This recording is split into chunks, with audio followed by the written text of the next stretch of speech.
Hello everyone, welcome to another episode of Daily Gwei Refuel, where I recap the latest news in the Ethereum ecosystem. I'm your host, Anthony Sassano, it's the 21st of February, 2025. Alright everyone, let's get into it. So a lot of updates to get through because I once again missed Wednesday's episode, so apologies for that.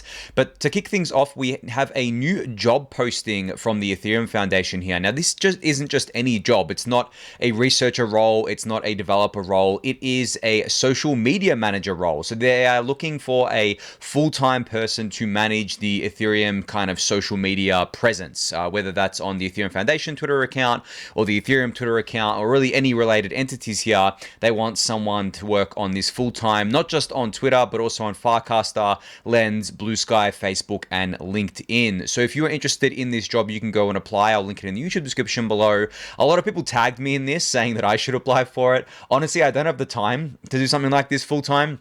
And they definitely want a full-time person. But I did quote tweet this and say that I'd be happy to basically mentor or help anyone who gets this job, and I'll do it for free. I don't really care. Like, I have the time to help, maybe, a couple of hours a week. I would even be able to get on like a call with the person that gets this job once a week and be like, hey, this is what I think is working. This is what's not, basically being collaborative with it. But at the end of the day, I think that whoever gets this role is going to be an absolute powerhouse. The Ethereum Foundation usually does hire good people from what I've seen. They do hire effective people from what I've seen, and obviously the Ethereum Foundation is very heavy R&D, so you probably don't see that directly most of the time, or you don't see the work of their employees most of the time. But someone managing their social media accounts, you're definitely going to see what their contributions are and definitely going to see what their work is like, because it's going to be very public for you to see it there. So I'm super excited that they've put an official kind of role out there for someone to manage the social media. I think for the last couple of months, it's been a team of people from within the EF that have some social media experience, but have been doing it more on like a part-time basis. So I think there's a few people doing it part-time, which makes like a full-time role. But obviously having one person doing it as a social media manager as a full-time thing is a lot more effective. So I can't wait to see who gets this role, honestly. And as I said, if you are interested in something like this, you should definitely apply. I'll link it in the YouTube description below for you to do so there. And if you want any help with your application or anything, I'm also happy to help with that. So you can just tag me in the Daily Gwei Discord channel, and then we can kind of DM there. It's probably the easiest way to get in contact with me. But yeah, we'll see. We'll see who gets this role. It shouldn't take too long. I think I'm going to assume they probably got a lot of applications for this.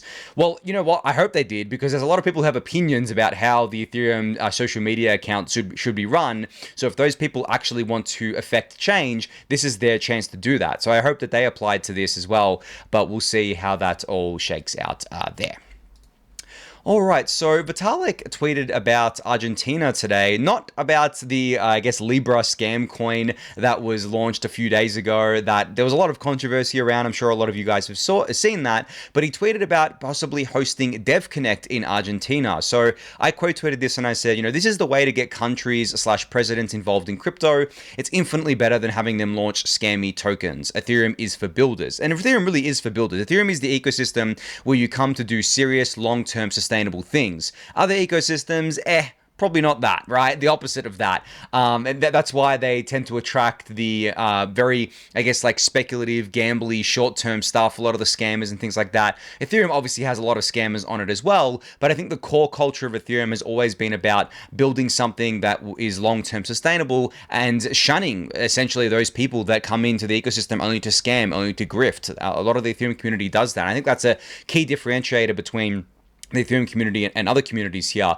But what I really wanted to focus on was that, did Vitalik just leak that Devconnect is going to be in Argentina this year? As you guys know, Devconnect is the other conference that the EF runs. It is more of a casual DevCon. It's a smaller version of DevCon, essentially, that was birthed during COVID, because DevCon didn't happen during COVID. The next DevCon will happen next year. I don't know where it's going to be. People are saying that maybe somewhere in Africa, but I don't know. But in terms of Devconnect, a lot of people have been asking for Devconnect or even DevCon to be hosted in Argentina, because Argentina has a very heavy crypto presence there. There are a lot of people there or from there or know people there that are in crypto. So it would make a lot of sense, especially now that they're going through a resurgence in their economy. The new president is doing a lot of drastic things to hopefully, we don't know if it's going to work long term yet, but things are looking pretty positive right now. But hopefully bring businesses back to Argentina, people wanting to kind of build there, make a home for themselves there, and get rid of that sticky inflation that they've had for a little while, that hyperinflation, even not the petty little inflation that we complain about, a few percentage here and there. Argentina obviously has had hyperinflation, which is damaging to everything, right? And they've had a lot of corrupt politicians over the last few decades, at least from what I've been told. So it seems like things are looking up there, and what better place to host Devconnect than Argentina, honestly. So hopefully it happens. If it does, I will most likely make the trip out there myself. I've never been there, but I have plenty of friends that live there, close friends as well. So I'd be very keen to get there. It just takes a long time for me. I think I have to fly to the US first and then down to Argentina, which means 20 plus hours of travel time. And the only time I would do that is either if I'm making like a long vacation out of it, like I did with Europe last year, or if I'm going to an Ethereum conference that is run by the EF, because as you guys know, a lot of the Ethereum conferences these days, unfortunately, are no longer Ethereum conferences. They are crypto conferences. ETH Denver, for example, is not ETH Denver anymore. It's Crypto Denver. And ETH Seeds in Europe, very far away from me, but also from what I've heard, it's still pretty heavy Ethereum, but there are other things happening there.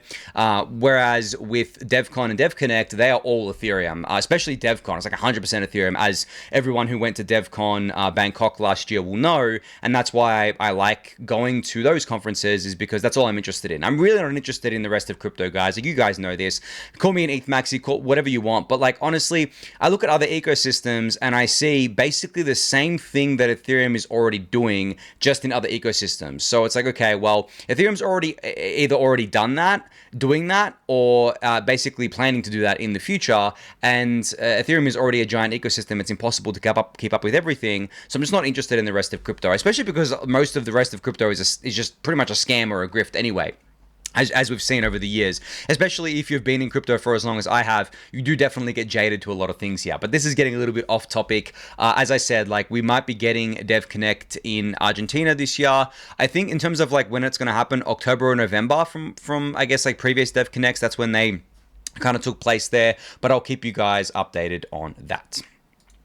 All right, moving on to some core dev updates. So Nixo had a recap thread here of the latest all core devs call, talking about Pectra and Fusaka mainly. Obviously, Pectra is going live very soon. There was a bug, I believe, on DevNet 6 around EIP 7549, which is the attester aggregation EIP, and there was talk about this and talk about progress on this. I don't think that's going to be a showstopper bug or delay anything from what I've seen.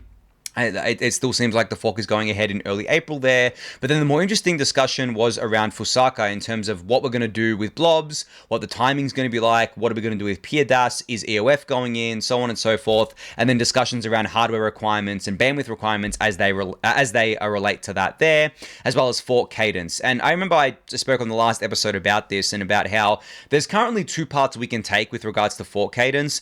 We can go down the path of faster forks, like, every 6 months or something like that, where we do less EIPs but just faster. So essentially it's the same amount of EIPs delivered in the same amount of time, delivered in a faster period of time, rather than the once a year fork that we do now.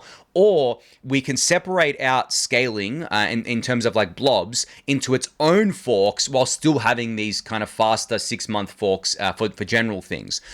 I honestly think that that's probably the better approach, because if we're talking about scaling L2s and scaling Ethereum in general, it's blobs, right? Blobs is really the thing that we're scaling here. So I discussed the other day this idea from Mark, who works on the Lighthouse client, around blob-only forks, which essentially would mean that we would do hard forks maybe once every 3 months, or even sooner than that, where it would only adjust blobs. So essentially we would increase the blob count, or we'd do something like deliver PeerDAS on its own, outside of Fusaka, for example. And maybe we just do a consensus layer only fork instead of doing both, because typically forks touch both both sides of Ethereum the Ethereum network, the consensus layer and the execution layer. So what if we just split all of that up and we can deliver things faster? As I said, we're delivering the same amount of stuff, just in a faster timeline. And this again goes back to what I've been saying for the past few months around this reprioritization of Ethereum development. We're not necessarily, adding more people to it, putting more money towards it. We're basically just shuffling the deck here, or shuffling the board, and basically saying, well, we can do all of the stuff that we're going to do anyway, but faster by splitting it up instead of just having a mega fork, which is, I think, the better approach here. The mega forks were just basically a result of the fact that everyone wants their stuff in. Traditionally the process has been, well, you get it into like this big upgrade and then we do it. But now that we have like the CL and EL, now that we have things like blobs, it just makes sense to start splitting these things up in order to deliver them faster, especially when it comes to blobs, which is rather critical. And you know, I discussed this the other day as well around what's critical versus what's, you know, high priority but not critical, medium priority, low priority, so on and so forth. And this is actually something that Giorgio's hit on here in his tweet, basically talking about how Paradigm is viewing the Ethereum's next hard fork after Pectra, which is obviously Fusaka, the TLDR, scale the L2s, of course, upgrade the EVM, decouple shipping from scoping and researching, focus on scale, and lock the scope ASAP. Now, you can go read these points for yourself. I'll link the picture in the post in the YouTube description below. But what I really wanted to hit on was one point that he made, which was basically the same point that I've been bringing up around the fact that we should be prioritizing these things, and we shouldn't be afraid to ship them once they're ready to go. We shouldn't just be doing mega forks here. And he said this here, where he said that we think Ethereum core development should aspire to do 1 to 2 hard forks a year in the current competitive landscape. For that, we should decouple shipping, scoping, and research. Ethereum research team should be able to service ideas to be added in Amsterdam, the hard fork after Fusaka, scope, and not rush inclusion of ideas in Fusaka. And the core dev team should be able to ship Pectra and simultaneously decide on the Fusaka scope, which is what's happening here as well. And he also said that the Paradigm team that's working on Reth are open to a consensus layer only hard fork if it means we'd ship Fusaka in Q3 of this year. Yeah, we'll have more of a conversation about this and what it means for the EL and so on and so forth there. So I just thought it was a really great kind of, I guess, thing to highlight here, is that like I'm not the only one thinking like this. The core devs are definitely thinking like this. They definitely have their priorities right, I think, in terms of what to do. You know, scaling the L2s, critically important. Upgrading the EVM, also very important because that helps the L2s out. Making sure that we can move faster in terms of like scoping out the next hard fork, researching the next hard fork, not having to wait till we ship a hard fork in order to scope out the next one or to freeze the spec. As you guys know, the Fusaka spec may be frozen within the next 2 to 3 weeks, which means that once it's frozen, that's it. That's what Fusaka is going to be. It's rare for it to get unfrozen. Sometimes it does in case there is something that is like critical, but yeah, it's rare for that to happen there. So that is faster than we've ever moved before, which is obviously really great to see there. But yeah, as I said, you can go read Giorgio's points for yourself. I'll link it in the YouTube description below. But yeah, we're moving faster as an ecosystem. We're prioritizing the right things, I think, and I can't wait to see these things go live. All right, so as you guys know, there is a new initiative that was announced by Justin Drake back at DevCon called the Beam Chain. Now, this obviously was a source of a lot of controversy within the Ethereum community because Justin basically put a 5-year timeline on this, but then he followed up with a talk at Bankless Summit about the fact that the Beam chain may take 5 years to ship, but within those 5 years there is so many other things happening. And I'm not going to rehash the talk. You guys can go watch that. It's on Bankless's YouTube channel. But the reason why I'm bringing it up today is because Justin published the summary of the first Beam call that happened. So the TLDR is that there were 8 new Beam teams. So 8 new teams focused on building out this Beam chain. There were comments given from 6 of the mainnet consensus layer teams. So that pretty much covers, I think, all of the consensus layer teams, the current CL teams, and intros from 2 new EF coordinators, which is really cool to see. So you can actually see the list of teams here. Some of them are brand new. Some of them are teams within teams. So you can see here that, for example, Nethermind is going to be building a Beam chain client, but they already have a execution layer client, and also a Peer 2, which is a staking operator. They want to build a Beam chain client called Lantern, which I think is a pretty apt name there. But also on the subject of naming, I think the Beam chain naming is going to be changed because there already is projects within crypto known as Beam, and apparently there was a cease and desist sent, cease and desist letter from that project that trademarked the word Beam. So they're looking for new names for the Beam chain here.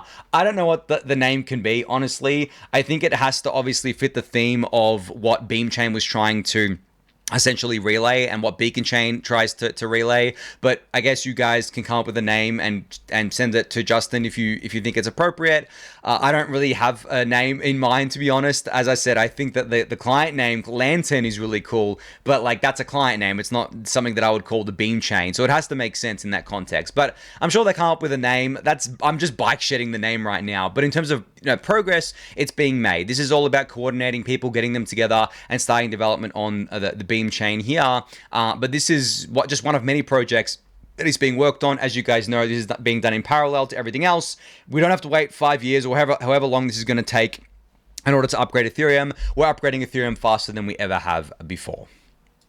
All right, so the Stateless Consensus Ethereum team here, and this Twitter account that was created the other day that I shared on the Daily Gwei Discord, on the Refuel and also on the Daily Gwei Discord, announced today a release of something called the Ethereum Stateless Book, which is a deep dive into every protocol change pushing Ethereum towards statelessness. So if you are at all interested in stateless Ethereum, things like light clients, like scalability improvements that can come from stateless Ethereum, this is the book for you, or website, I should say. You can go check this out. I'll link it in the YouTube description below. But just a reminder here that statelessness is critically important for light clients, as I mentioned, for being able to verify the Ethereum chain on a light client, which means being able to verify it on a smartphone and potentially being able to solo stake from a smartphone. That is the holy grail, right? That is just so cool. Just imagining what that future is like and imagining just how decentralized Ethereum can be here, right? But as well, Stateless Ethereum allows us to, once the relevant upgrades are put in place, scale the L1, so scale the gas limit up. And they actually have a section on this here where they explain how this is actually going to work in practice. So if you're interested in learning more about that, you can. I'll link all of this in the YouTube description below, but I just figured it was worth highlighting this because it is really important to understanding why this is critical to Ethereum, why it's a main roadmap item of Ethereum, and why you should care about it. So yeah, I'll link that for you guys there. But speaking of the Ethereum roadmap, the Ethereum.org team is going to be putting together an interactive Ethereum roadmap on their website. So this isn't live yet, but they have started teasing it in this screenshot, as you can see here. But you guys know the famous roadmap that Vitalik has published before. It doesn't get updated very often, but what the Ethereum.org team wants to do is basically take this roadmap, make it interactive, and also keep it as up-to-date as possible, which would be really great because we obviously just rely on Vitalik to update it these days because it's his graphic, but once it's integrated into the Ethereum.org website, it'll be there for everyone to see, play around with, learn more about, and it'll be kept up to date, which is really exciting there. So yeah, I'll keep you guys updated on that. But as I said, this is just a teaser for now. All right, so L2 interoperability has been the other big discussion over the last few months. Scaling is the other one. So there's two big discussions around L2s, right? Scaling via blobs and the L2 scaling themselves, of course, such as some of these high-performant L2s like Mega ETH and Eclipse, and also interoperability. If I had to say, I would say that interoperability is probably the more pressing issue at this point. We haven't hit the point where like L2 fees are skyrocketing or anything like that. They're generally quite cheap, but interoperability, making it all feel like one Ethereum chain, that is, or seems to be the main kind of user experience bottleneck right now. And that is getting fixed at multiple different layers. I've talked about this so much before, but the reason why I'm bringing it up today is because the Ethereum Foundation announced something called the Open Intents Framework. And you can go visit the website at openintents.xyz to learn about this. But essentially, it is an initiative for ecosystem-wide interoperability accelerated by 30 plus teams from all corners of Ethereum. This is supposed to be a modular open framework to make it seamless for any chain to get intents into the hands of users and improve cross-chain UX. Essentially, an intent is basically what it says. There is an intent to do something. So similar to how CowSwap works, where you basically have cow stands for, the cow and CowSwap stands for coincidence of wants. Essentially what this means is that I come here and I want to buy ETH with my USDC, and someone wants to sell me ETH and wants to take USDC for it. So there is a coincidence of wants, right? So those things are matched in an intents-based framework or in a solver-based framework. this stuff can all work together, and that order is filled, and you get best execution, you get MEV protection, you get all the good stuff there. Now, we want to take this concept of intents and we want to supercharge it. We want to basically make it so that you can do that kind of swapping experience, or really any experience, across different chains. And we want to do that for L2s, obviously, because L2s right now are fragmented. We want to unify them, and we want to do that in connection with Ethereum L1.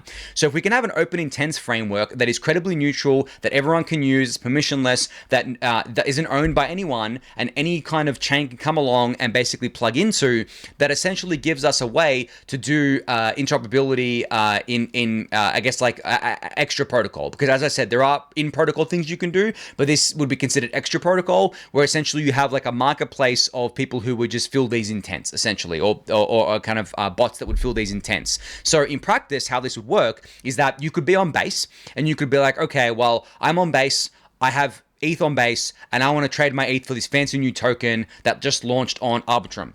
Well, traditionally, right now, at least most of the time, you would have to bridge, right? Unless you already have funds on Arbitrum, you would have to bridge your ETH from base to Arbitrum, which is not hard to do. It's actually very quick these days. I use Jumper, which is a bridge aggregator. I should disclose that I'm an investor in them, but I use it because it works, not because I'm an investor in them. But you can use that, get over there a couple of minutes, right? It doesn't take very long. But the thing is that that's still very long in the context of a user experience. It's not only long, it's also extra clicks. I've talked about this a lot before, about how the less clicks you can give to users, the better.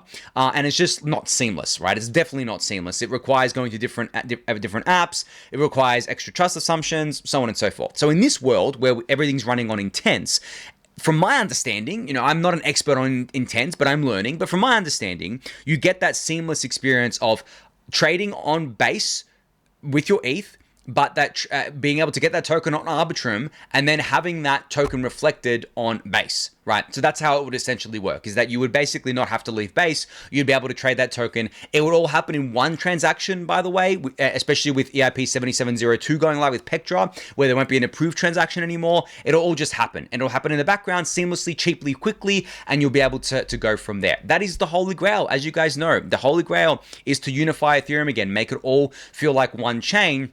And this is a huge North Star for Ethereum right now. This is an all hands on deck thing. This is not something that's not going to be solved, guys. Like, it's not a matter of if, it's a matter of when for this. And as I said, we've already got a bunch of different solutions live for making it more seamless to do, I guess, interoperability. But this is just another one of those there. So if you want to learn more about this open intents framework, you can. I'll link it in the YouTube description below. And there's a lot of teams involved with this already, guys. You can see all the logos here, all the top teams, top L2s, they all want to do this. They all want to be interoperable because it's better for everyone. We grow the pie together, we make it all feel like one Ethereum, and then really the L2s, they just compete on apps. Really, at the end of the day, they compete on their ecosystem of what they have on their chain, and then naturally from there, capital will flow, and they'll be able to earn fee revenue from that and do what they want with that there. All right, so I just wanted to give a quick shout out to the Chads over at Bitwise. As you guys know, Bitwise has an ETH ETF that is actively traded, and they also committed to donating a percentage share of their profits to Ethereum open source developers. So they have donated $100,000 to Ethereum open source developers. 50% went to the Protocol Guild, I believe, and 50% went to the PBS Foundation, which is the Proposer Builder Separation Foundation, which is just absolutely awesome to see. So if you do want to support ETH and Ethereum developments and you want to buy an ETH ETF, that's a no-brainer. You buy the Bitwise ETH ETF, you get a really great product with the ETF, but you also support Ethereum open source developers here. So once again, just a shout out to the absolute Chads at Bitwise for this. Definitely the most crypto native of the ETF issuers as well, and definitely the biggest ETH bulls we have on the ETF side in terms of being crypto native, but also understanding the Ethereum vision and mission and understanding the value of ETH there. All right, last up here, just wanted to give a shout out to this new store that was launched. So this is ethcommunity.store, which is basically a place to buy built on Ethereum merch. So as you can see on my screen, there are built on Ethereum hats, there are built on Ethereum t-shirts and hoodies. There's hoodies with just the Ethereum logo here. There's also one with the communism kind of symbol here. You can see on the shirt here because of the comment that Vitalik made the other day about making communism great again, which is obviously a joke, but everyone just took it seriously because people are silly. And then you got the classic like "Make Ethereum Great Again" hat, the ticker is ETH, so on and so forth, and Ethereum beanies, and even a poster. That's pretty cool actually. And then and then the mugs. You know what? I might buy a mug. That's a really funny mug. I might actually buy that because I like buying mugs that are conversation starters, because I usually have, when I have friends over, we have like a tea, and then if I have like one of my novelty mugs, they'll like ask me about it. So that's pretty funny there. But yeah, anyway, enough of my rambling about that. You can go check out this store for yourself. I'll link it in the YouTube description below for you to do so there. Now, I just realized I have a few minutes here, which actually was by design, because I thought at the start of the episode that I wanted to talk about something with you guys generally here. And what I wanted to talk about was with regards to, I think, there's two aspects to this. It's kind of hard for me to collect my thoughts on this completely because it's still something that I'm thinking about a lot recently. But you guys know when it comes to timelines, there are like two very distinct groups of people within crypto. There are the short-term, dopamine addicted, gambly kind of type of people that really don't think on timelines longer than like a few days, if that, right?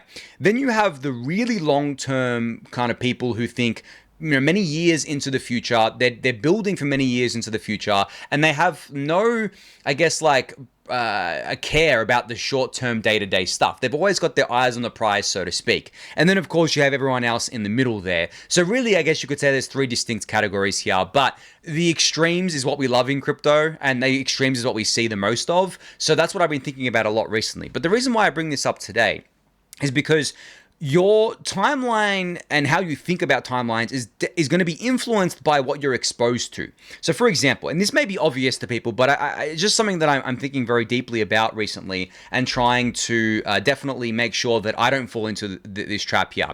But if you're logging onto crypto Twitter every day, for example, that platform is designed for the short term. Tweets are ephemeral, right? They expire after 24 hours. Not literally expire, but you're not going to see them again in your feed after 24 hours, right? So the whole platform is geared towards the short term day to day. And that's fine. That's what it's built for, right?